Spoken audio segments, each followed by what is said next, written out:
Good afternoon, ladies and gentlemen. This is your ISight Community Podcast for the week of March 26, 2023. I am your host, Gabriel Bruce, and this is ISight. We are a group of visually impaired individuals who strive to be included in an excluded world. And today I have a very special guest that we have on our podcast today. Someone I've been knowing for about 30 years now. That makes us old. So I'm going to let her introduce herself and we'll go from there. Introduce yourself, ma'am. Hello, everyone. My name is Hope, and Hope Ross to be exact. And I am a mother of one. I've raised many, and what do you want to know about Hope? So first off, how you been doing? How's everything? How life been treating you? Everything been going good? Life has been lifing. Everything just we know each other from the Georgia Academy for the Blind back in the 90s. That was the best decade. That was our era back then. Indeed it was. Indeed it was. Oh, okay. So just tell the people about you. Growing up, how was your life when you became visually impaired, and what school you attended, and just give them a little brief history of yourself as a young person. A brief history about me. Before I knew about life, and probably before my mother knew about life. Sometimes when we go as ladies, when ladies go to the doctor to be checked out, they say we're pregnant and we think things happen at term. Mm-hmm. But nevertheless, I said that to say this.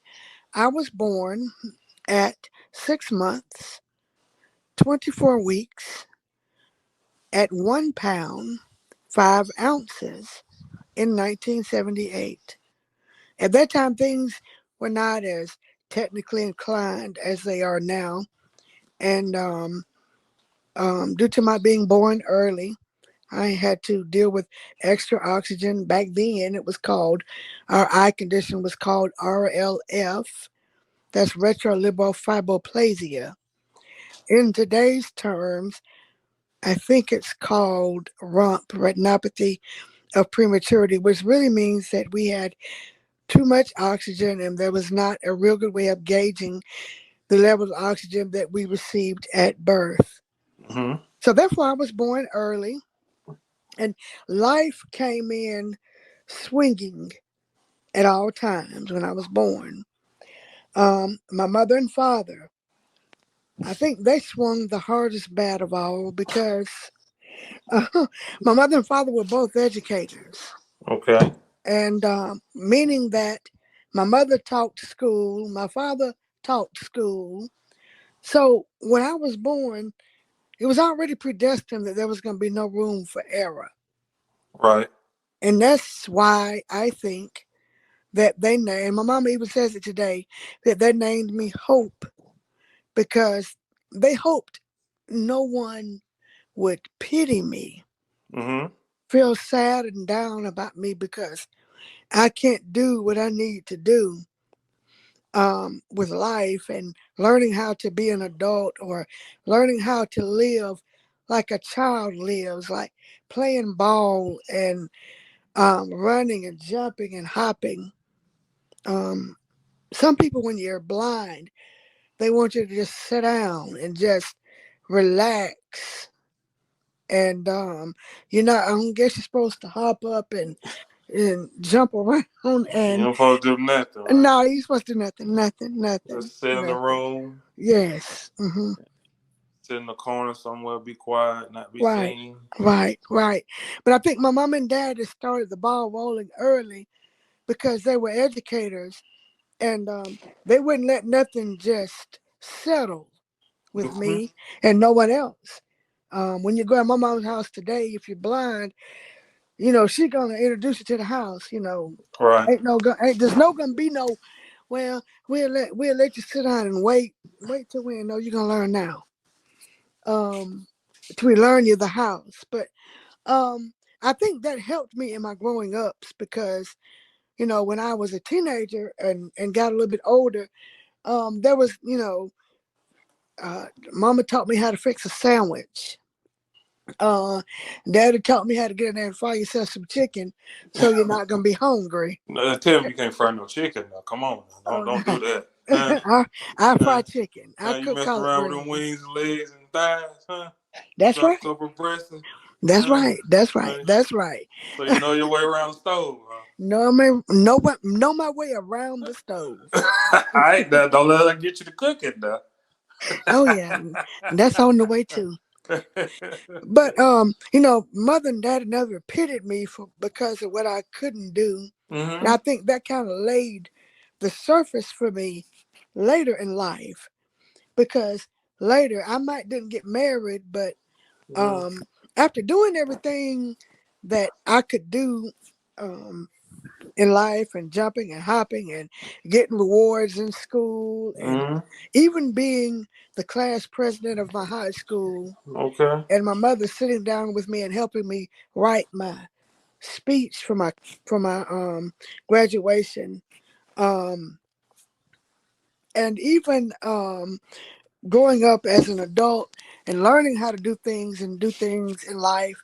um, I think that helped me to become the parent today with my 17-year-old, and all those things. A, kept us from not being hungry. Mm-hmm. B, kept me independent as possible. Okay. And C, it helped me to navigate the ship we call life. So tell me about school. So what did you go to school at, man? I went to the school at the Georgia Academy for the Blind. I think I started there when I was 4 years old. And there taught me a lot as well. It Mm-hmm. taught me a lot of independence.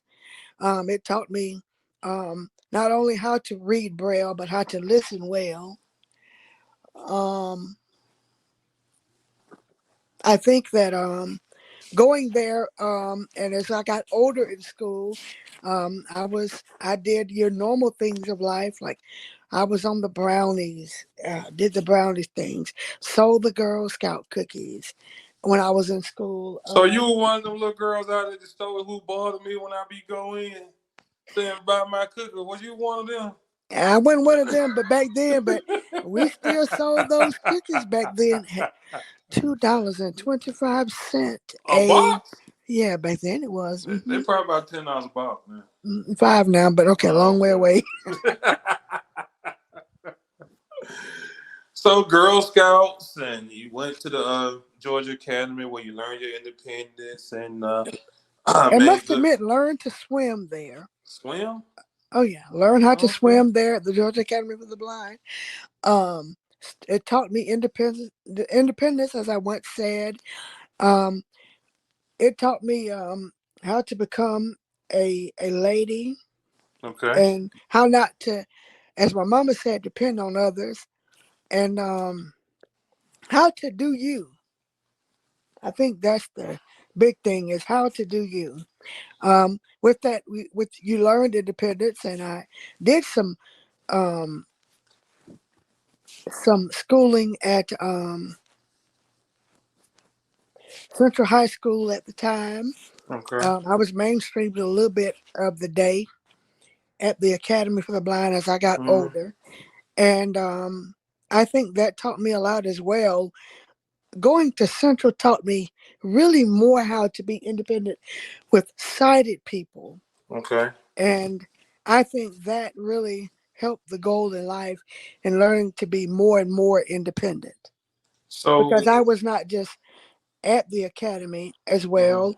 Um, my mom had me in the community, in the choir, singing, and had to participate in programs that were involved in church, which helped me as well. Mhm. And um, then going to Central at a later time in life as I got older, and to the time I become got grown. So when you went to public school after going to the Georgia Academy, did you see a big difference in the community versus a normal public school versus the Georgia Academy? I saw that going to a public school, it taught me that you cannot just wait on anybody to do nothing. I'm not one to wait. I'm one to get up and make it happen. I never have been one to depend on anybody. I think I taught myself how to cook a lot of things Mm-hmm. as opposed to asking or wait until. Well, my thing is, if I wait, I'm gonna be hungry. If I wait, I may be thirsty. I think it taught me to speak up. Okay. And as a visually impaired person, what would be some of the struggles you may say that you encountered growing up as a young child? Growing up as a young child, a struggle. I think the biggest struggle was getting people to understand hope, getting people to understand that I um, have feelings and my wishes could very well be the same as yours.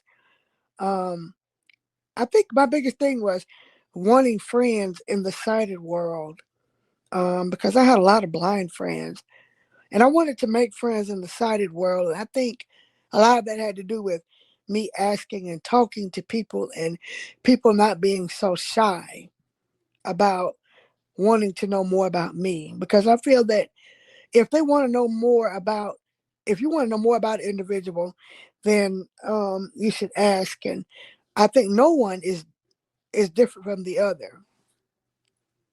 Does that make sense? Yeah. Well, I want to know a little bit about you. I know the people want to know a little bit about you. Do you have any hobbies or what do you do in your spare time, in your alone time, when you just sit back and kick your feet up and just want to be alone? And when you have your hope time, what does hope do? Well, when Hope has a Hope time, I think you mentioned hobbies. One of my hobbies is cooking. Okay. One of my other hobbies is teaching other blind people how to be independent and not dependent Mm-hmm. on others. Okay. Um, One of my other hobbies when I sit back and relax is to get on the phone and talk with people more about being independent so you won't be dependent on no one. Another one of my hobbies is watching TV.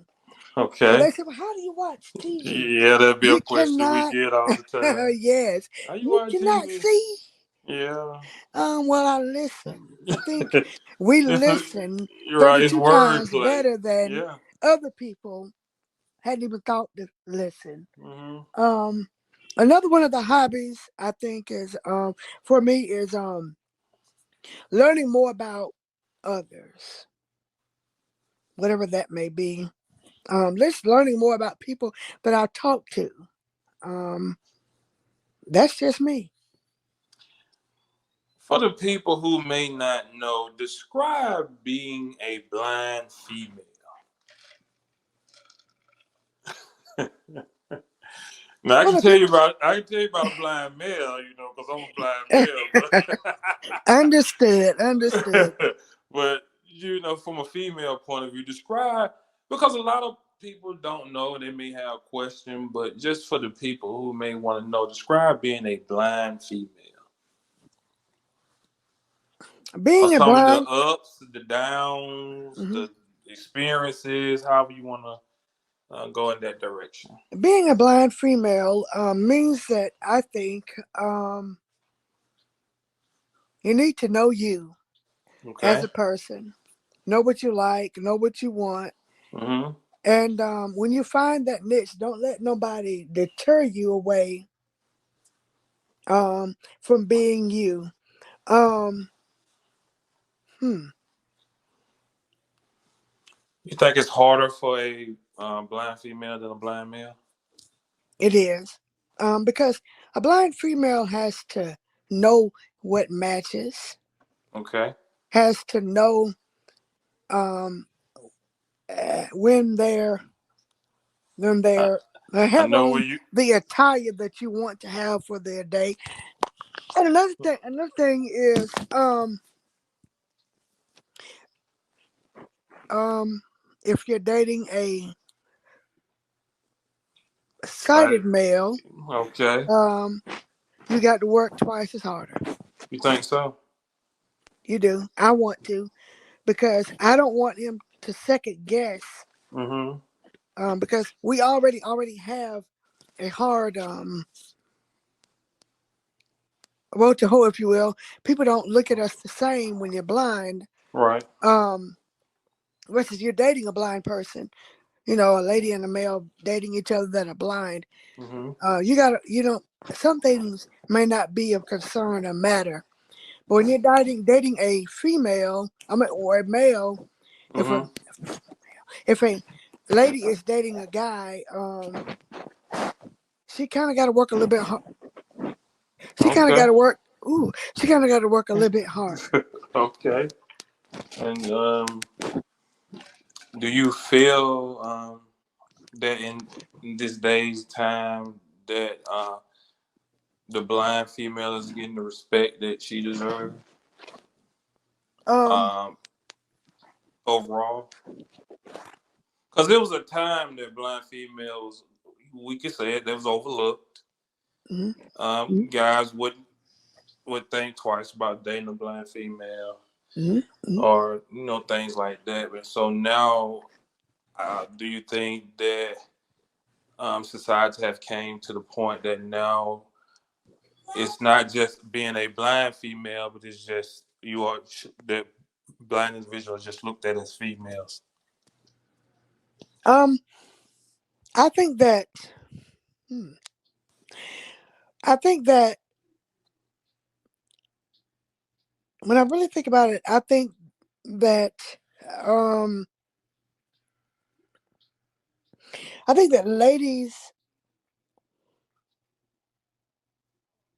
I think it all depends on how you show yourself as a lady. That would determine a lot of things. Okay.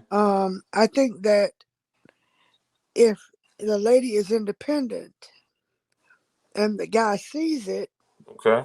then I think that it will be okay. But I think if you're talking about a sighted gentleman dating um A, a go ahead a blind female. a blind female, Mm-hmm. I think that she's gonna have to work a little bit harder because there are some things that she's gonna have to be aware of that maybe maybe I mean it's a lot going on in today's world. All right. You gotta know So, about scamming. mm-hmm. Um you got You know you're right. That's for males too. yeah, I mean it's a lot of things that could go wrong. Right. Um I think that they got to be up on their game. And I think today's ladies, Mm-hmm. the more I really think about it now that I'm comfortable, I think today's ladies that are blind, um, I don't know how much they may gather or lose in the process, or how much they may they may drop that really could be of importance that they may miss. Oh, okay. Because every blind person, let me Mm-hmm. say this, Okay. is not every blind person I'm gonna say was is not the same in their Okay. level of independency. Okay. That's what I have learned. Because when you go to an establishment somewhere and you Mm-hmm. have to deal with people, what one person might have could have gotten away with, and it was okay, they'll be like, well, I seen this person and they were blind and they didn't do this, but you Mm-hmm. did this. Right. Um, that kind of shocks the sighted world a little bit, if you will. Right. Because everybody's blind, everybody's independence being blind is not the same. That's true. And I know and I have seen you do things like when we're out in our group setting. Um, some of us know how to use Lyft. Some of us do the Walmart, the Instagram, and I see you navigate that pretty well. So, uh, if for somebody up and coming, just becoming blind, what would Hope say to a female who just waking up this morning and determined that she has been blind, knowing that she's blind now, and What this would is I her day say to one. you Yeah, what would you say to me on day one? on day one? Um, if we were having a real conversation, Real and maybe conversation. if you're just hearing this conversation now, Okay, right. um, you can reach out to me and we can talk this thing through, whether it's um, talking on the telephone, whether it's talking on um, Facebook or Messenger or whatever it is. Um, let's talk about what you want to be more independent with, what you want to people to understand about you, because um, some things are about to change Okay, that maybe you haven't thought of, that maybe we can sit down and think up together, or maybe something has changed and you want to talk about it. Well, I want you to know that I want you to not stop being you. okay, Whatever you were doing before then, I want you to get stronger in doing it. I want you to not lose your grip in doing it. I want you to rock you how you were. Don't change, keep being you. Um, so that you so that it will help someone to help you later, or even down the road, or help you to get through now. Keep being the happy jolly person. There's light at the end of this little tunnel that you're going through, and we can get through this. We're gonna have to learn it in a different way. It's like when you become mm-hmm, hang on one second. It's like when you become um a Christian, if you're a Christian, and you have to kind of change partners. mm-hmm. When you've been with the devil for a long time, Talk about and, and it. now you got to kind of change partners. You got to Right. get with the sighted people, the blind people, that's going to help you learn how to keep your independency, to help you learn how to get back out there in that sighted community. You got to change partners a little bit and learn how to do it the blind way. Okay. And then you can incorporate that in your everyday. If you learn how to do it the blind way, you can keep it all incorporated in your everyday. Now you said earlier, you spoke about your family briefly. So tell me about your family. You got kids. I know you mentioned it, but I'm gonna let you briefly introduce your kid, your kid, and if you have a significant other, or you're married, or you're single, or you're dating. What's family life to Hope right now? Family Life to Hope is I've always been one to help others, help other blind people.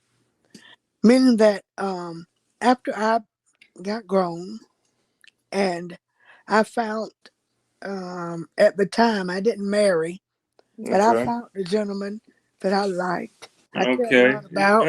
You found a job you like. Your voice changed, so you found a job you like.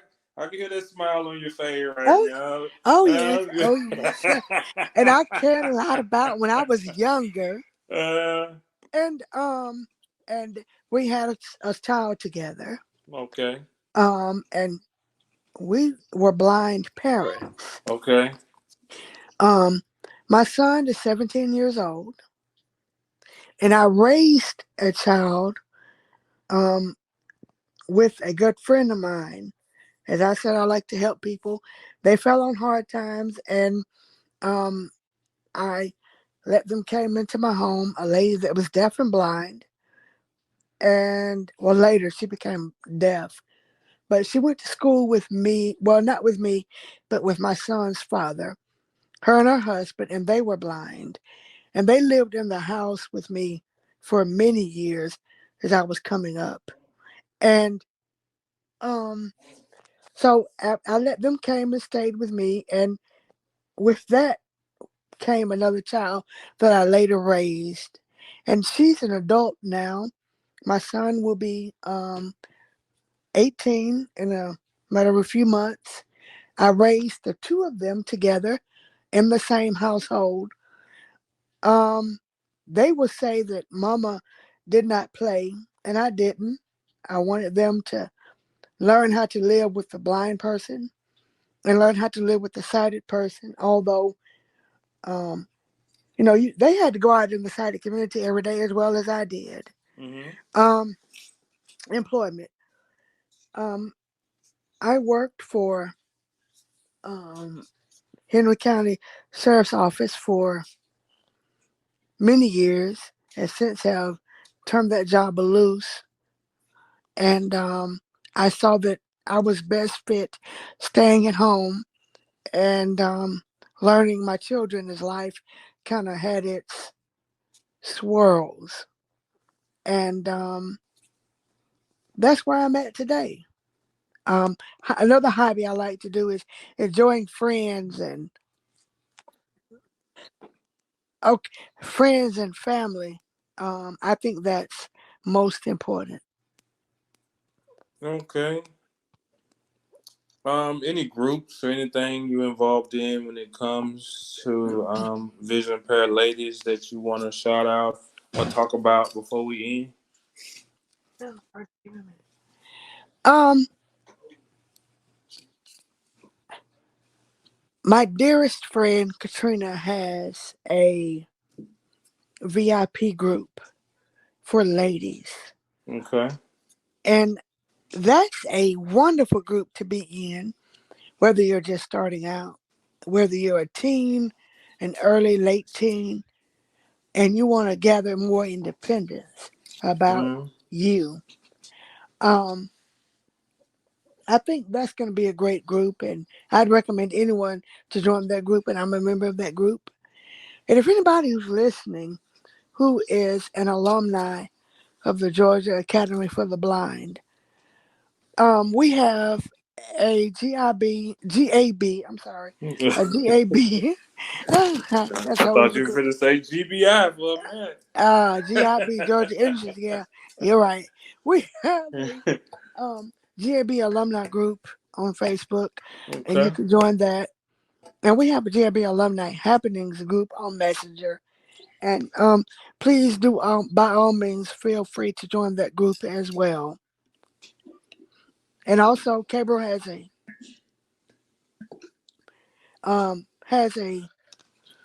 um. The ISight, the community, we're on Clubhouse. We're I doing think you. something every day now. Oh, Like we we are do. now. It's tongue out. It's tongue out, open and lit, and that's a good thing because the more the merry, and the more conversation can flow. Right. Like she said, you can join us on Clubhouse. Like our house, it's ISight, ISight.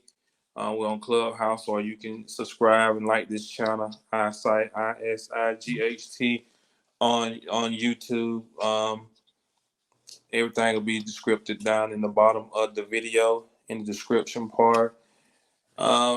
I thank you, Hope. Just I remember Hope. Like I said, 30 years ago, when I first came to the Georgia uh, Academy for the Blind, and I remember Hope. And she had this distinctive voice, and I remember you having the Jerry curl. You remember the Jerry I do remember the Jericho because curl? I'm an avid swimmer, and that was like the best way you could keep your hair kind of straight. And then braids came out for us, and we just done that for a while. Yeah. Yeah, and I remember having the Jerry curl and being in love with a certain person. I ain't gonna call their name for video purposes. And And you was a little mean too. You know that, right? A little tough back in Oh yeah, you right. I probably was. the It's called high expectations. day. And it's so good that we all have reconnected over these years and to be able to go back and share our life experiences and to see that you have a son who's 18 years old and the experiences that you have had in life so you can teach these young females growing up that they don't have to settle. They can be independent. They can cook. Now, I ain't no cooker. I don't know about you, but I'm not a cooker. Maybe you can teach me how to cook. But I always used to tell them that what I got a wife for. But yeah, they Well, used to at be. some point, I had to be somebody's wife. I think, and I had to learn how to make it happen, make Yeah, it work, and you yeah. can too, ladies. Yeah, you can be, and that's what we're trying to let people know. You can be a husband, you can be a wife, you can still get up and go to work and do things and accomplish things in life, and to hear these stories on how life was for these individuals growing up, and to see them now, 40 plus years old, and still out here at it, it puts a smile on my face, and super excited to see where this is gonna go. And anything you want to say before we end? You want to give them your contact information? You can. VIP. You can like their Facebook page. That's VIP Ladies. They're on Facebook. VIP Ladies. They're on TikTok. I think that Cash App, if you'd like to donate to them, is VIP Ladies One on Cash App. That's using the dollar sign. And I think their email address is VIP Ladies one at gmail.com. If it's not right, I'm pretty sure somebody will correct me. So, anything you want to say? Anything you want to shout out? Anything you want to plug? Anything you doing? For yours. Um, Nothing more to say that you can do whatever you want to do if you just keep the heart that you had before. Maybe you lost what you had. Maybe it was blindness in one eye, or your vision is becoming dim in a half eye. No matter what it is, you can do it. Reach out to us. We'll be more than glad to help you reach out to whoever you need. Or maybe this is an educational video, you know, you're watching from another perspective, from a sighted person's perspective. Give us a try as ladies. Give us a try as males. And we're always up on our game. We hope that you will be too. God bless. God bless y'all.